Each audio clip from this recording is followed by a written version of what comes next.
Mag-harvest na tayo ng pechay. Ganyan naman, puputulin naman natin. Titingnan ko kung hanggang saan ang ano nito uli.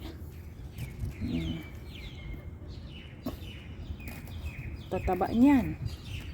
Diba? Oh. Yan lang ay ititira ko. Tingnan natin kung hanggang saan pa ang ano niyan. Ilalaki ng dahon.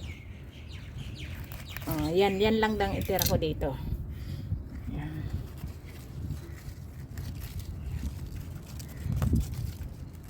Tumubo na yung mga kamatis, oh. Cherry tomato yan, eh. Tingnan niyo ito. Ayan lang naman ang itatitira ko. Kunin ko pa yung isa na medyo malaki. Ito na yung nakuha ko. Kunin ko pa yung isa, yung medyo malaki. Titingnan natin. Yan lang ngayon ang tira niyan. Yan ang nakuha ko, di ba?